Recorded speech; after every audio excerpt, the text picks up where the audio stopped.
Your college news station starts right now. Good evening, Lutz, and welcome to News at 9. I'm Natalie DeFord. And I'm Devere Dudley. Here's a look at our top stories. A possible vaccine is in the works to fight HIV. A new study shows a link between students who start kindergarten late. And the measles outbreak may be linked to the Philippines. All that and more next on News at 9. PLU's Tunnel of Oppression starts tomorrow morning, and Jenny Boots gives us an inside look as to what you can expect. Tomorrow, 9 a.m. to 7 p.m., the Tunnel of Oppression is open in the CK to the PLU community. This is the 6th year of the tunnel at PLU. Heard of it, I was like, what is that? Like, that sounds like something I could be a part of. And when I looked into it and I realized that its main goal is to speak about the privilege that a lot of people have that isn't known about, and just to touch upon like the institutionalized oppressions that occur. Participants walk through several scenes demonstrating these issues of privilege and oppression. On-campus organizations such as the Black Student Union, the Queer Ally Student Union, the Student Athletic Advisory Committee, and the Social Action and Leadership Wing are a few of the groups putting on scenes for this year. The SAL this year is focusing on institutional racism, and specifically in the field of incarceration and imprisonment. So when you walk through our scene, you're given a note card or some sort of card with a new identity on it, something besides yourself, and you'll see like National news, pizza makers apparently can't fit anything more inside a crust. So instead, Little Caesars is doing this, bacon-wrapped pizza. Yep, in addition to bacon on your pizza, you can have 3.5 feet of bacon wrapped around the pizza's crust. It's got a mouthful of a name too, bacon-wrapped crust deep dish pizza. If your mouth is watering, you will have to wait till Monday when it is available nationwide, but only for a limited time. Oh, and we won't ruin it for you by saying that each slice has 450 calories and 23 grams of fat. Natalie, I don't think that's going to be an issue for bacon lovers such as myself. In other news, scientists are working towards a cure for AIDS. They're calling it a remarkable new advance against HIV, the virus that causes AIDS. Scientists at the Scripps Research Institute in Jupiter, Florida have announced the creation of a drug candidate they say is so potent and universally effective it might help the body stop or neutralize HIV. The scientists say the drug blocks HIV in monkeys, which could lead to an unconventional vaccine in humans. The research involves scientists from more than a dozen research institutions, and the study was published Wednesday in the journal Nature. A majority of Americans say Brian Williams should be allowed to return to anchor NBC Nightly News. That's according to a recent CNN ORC poll. Williams is popular with the ladies. 55% say he should get his old job back. 49% of men said the same. 58% of Democrats said Williams should be allowed to return to NBC Nightly News versus 45% of Republicans. Williams was suspended after some accused him of exaggerating his involvement in a 2003 Iraq war mission. On February 10th, NBC suspended him without pay for 6 months, raising the possibility that the network has found other examples of exaggerations that further harm Williams' credibility. A new study suggests a delay in starting school for summer-born or premature children is linked with poor academic performance. Researchers in the UK suggest that children who missed a year of learning often did worse on tests at the age of 8.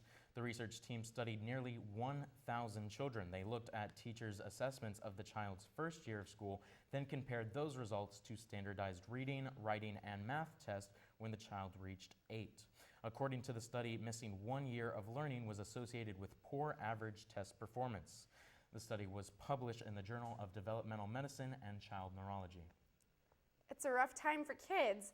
You have to start school early and you can't go to Disneyland. The measles cases linked to Disneyland are genetically similar to the strain involved in a massive outbreak in the Philippines. That's according to the U.S. Centers for Disease Control and Prevention. It says the California outbreak likely started when a traveler who was infected overseas with measles visited the amusement park while infectious. Genetic analysis of the specimens from California patients showed that the measles was of genotype B3, which is identical to the virus circulating in the Philippines. The highly contagious disease has been damaging in the Philippines, infecting about 53,000 people and killing 110 people last year. The CDC also cautioned that the same virus type has been found in 14 other countries. So far, the U.S. has 141 reported cases of measles this year, 98 of them from California. Stay tuned. We'll be back after this commercial break. Up next is Jenny Boots with On the Agenda.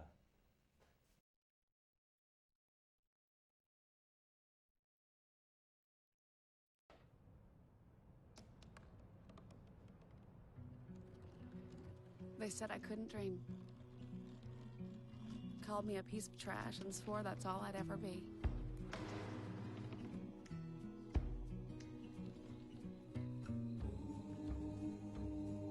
Said a bottle couldn't see the ocean.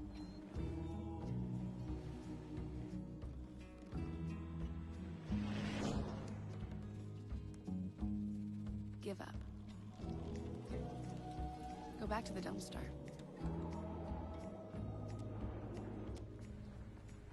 But I didn't listen.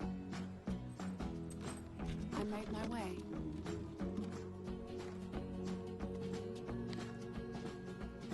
And now, I am what I've always wanted to be.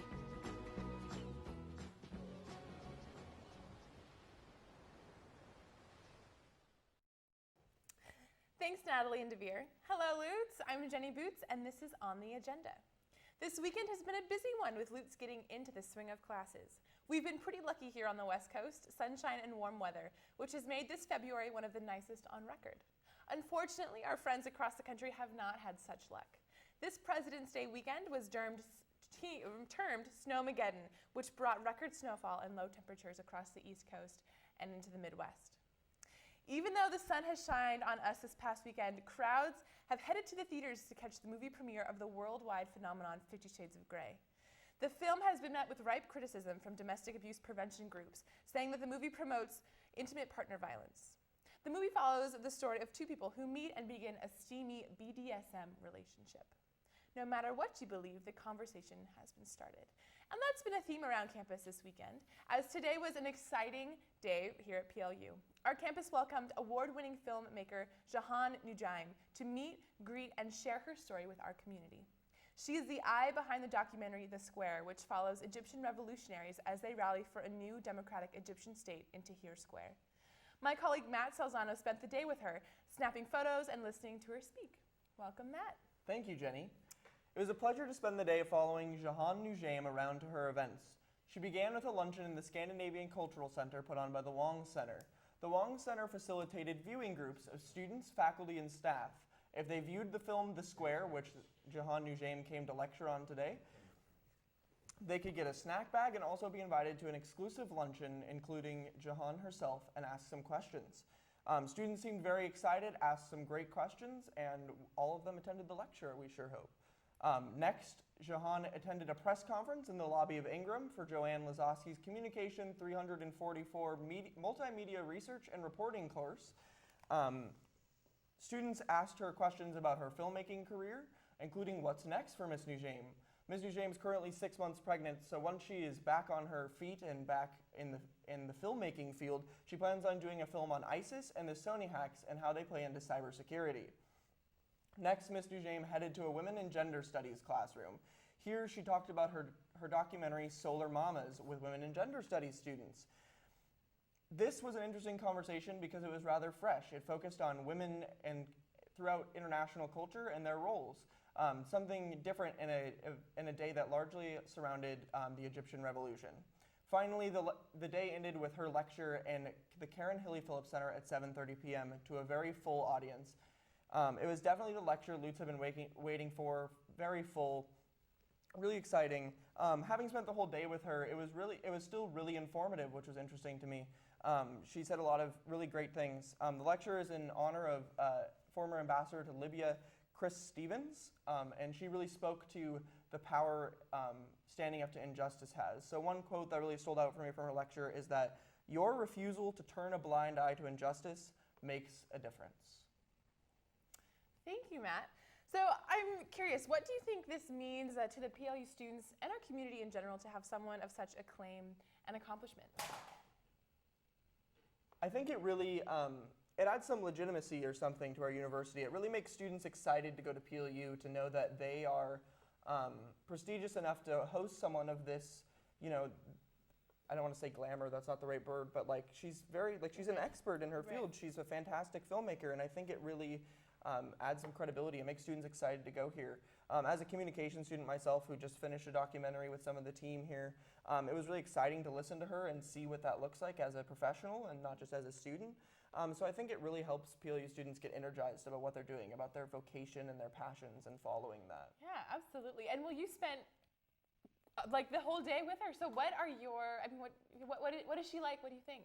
I mean, she's a beautiful woman, I have to say that first of all. Like I wish I could describe her presence more accurately than I'm going to attempt to right now. She just exudes professionalism and she's very humble, like she's very down to earth, and her intelligence and beauty just, you can tell when you walk in the room that she's there. And it's really awesome to speak to her and hear her speak, and you can tell she genuinely cares about answering the questions of others and talking about the film she's passionate about. And it was just awesome to spend the day with her. It was really cool. Yeah, awesome. Well, so thoughts on her final presentation. You and I were both there. I have been so excited to watch this. Yeah, we dashed over here. What did you think as the culmination of your day? It was great. I mean, like I said, it was really interesting to me that she found a way to make it different than all the other question and answer sessions she held throughout the day, which was really exciting to me. I really enjoyed that she actually showed clips from the square and then kind of spoke about them and what they meant. And I think she did a really, really good job having it have a real call to action. I mean, the theme for this spring lecture series is justice for all, and I think she really showed what that means for us as students now, and that we have to hold people accountable that are in power. And I think that's really awesome. It's a really awesome message for Lutz to hear. Absolutely. Well, thank you, Matt. Thanks for sitting down with me. Thank you, Jenny. And certainly look forward to more Spring Spotlight events for this following semester. And so, Lutz, thank you for watching. And now to Sports with Sam after this commercial break.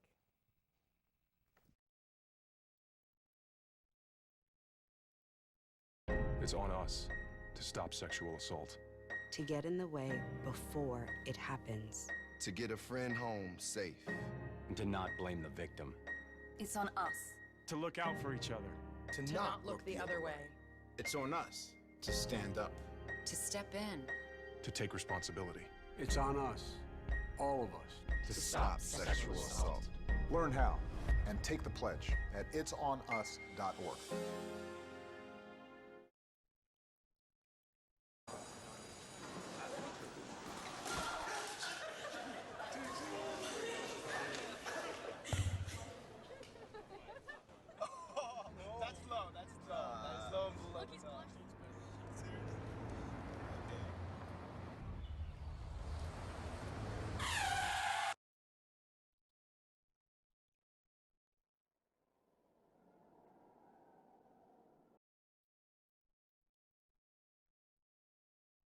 Welcome back. I'm Sam Lund. And I'm Austin Hilliker. Tonight we'll tell you everything involving PLU sports. We're now wrapping up the month for both men and women's basketball. Our men's basketball team split the weekend. They fell to Willamette and then beat Linfield. On February 13th, the Lutes took down the Bearcats in a closer game than most people thought. First year Dylan Foreman was on fire. He put up 26 points for the Lutes, but they still lost 64-55. Junior Bryce Miller led the team in rebounds, but couldn't quite catch that victory. On February 14th, things were a little bit different for PLU. The Lutes came out with a win against the Wildcats, beating them 60-45. Sophomore Kyle Sawtell was trigger happy as he dropped 15 points for the Lutes, giving that extra push to the win. Sophomore Brandon Lester also aided the Lutes by putting up 10 points. Currently, the men are 8-15 overall and 6-8 in conference. Their next game will be on February 20th, home against the Whitworth Pirates at 8 o'clock p.m. For women's basketball, things went a little different than last week. The Lady Lutes stole a win from Willamette at the buzzer as junior Megan Abdo hit a game-winning layup to seal the deal for the Lutes. On February 13th, when the Lutes played the Bearcats, the key factor was second-chance points for the Lutes. PLU scored 23 points off second-chance opportunities compared to Willamette's 10 second-chance opportunities.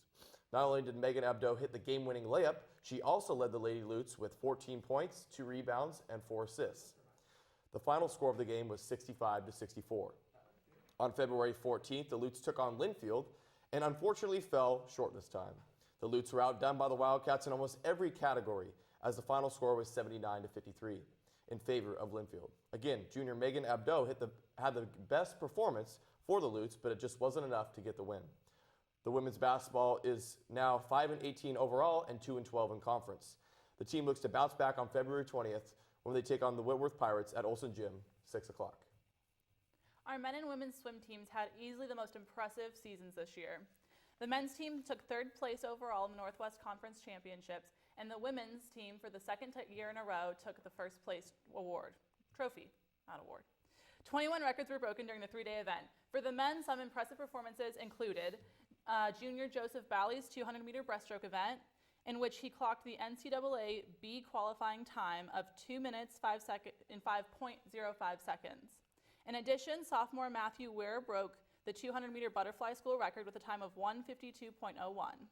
For women, sophomore Erica Mueller posted a time of 17:34.67 in the women's 1650-meter freestyle race, while junior Melissa Dean broke her 100-meter record with a time of 52.36. It was an amazing year for both the men and women's swim teams. But it's not over yet. The NCAA Division III National Championships will be held in Texas on March 20th. The PLU baseball team is off to a rather great start this year. They traveled down to Portland, Oregon, and competed in a tournament hosted by Concordia University, where they went 3-1 overall. In the tournament, the Lutes beat Oregon Tech for their first game in a close game, 3-2. As a team, the Lutes went 8 for 34 during their at-bats against Oregon Tech, but managed to make the most out of every opportunity as juniors Drew Ord, Tanner Bogart, and Lee Larson all were able to cross home plate, clinching the game for PLU. The Lutes then followed that game up by falling to host team of the tournament, Concordia University, in a shutout loss, 3-0. PLU was able to snag 4 hits on the day, but was unable to convert any of them into points. Sophomore Kyle Rossman pitched 7 innings for the Lutes, giving up only 3 hits, but that turned into 3 runs for Concordia. The Lutes eventually wrapped up the tournament by beating Corbin University 4-1. Against Corbin, it was all about pitching, as sophomore Court Skoda gave up only 1 run on the day, and as junior Corey Nelson came in to close the game, giving the Lutes the win. On February 15th, the Lutes baseball team made a short drive across Oregon to take on Corbin University again for a rematch, but this time at the Warriors' home field. Once again, the Lutes held nothing back and eventually took the Warriors out for a second time, beating them 4-2. Sophomore Ben Welch was the star of the game as he went 2 for 4 at his at-bats, accompanied by some impressive defensive plays. The baseball team is currently 6-2 overall and will take on Linfield College as they begin conference play on February 21st at 12 p.m. in McMinnville. A new round of sports will start up this weekend. We have softball at home taking on St. Martin's at 2 p.m. on February 21st. Women's tennis will be at home against Linfield at 1 p.m. on Saturday, and men's tennis will be at Linfield at 1 p.m. That is all we have for you tonight. You can find more information and news at our website, massmedia.plu.edu. For all of us here at News at 9, have a wonderful night.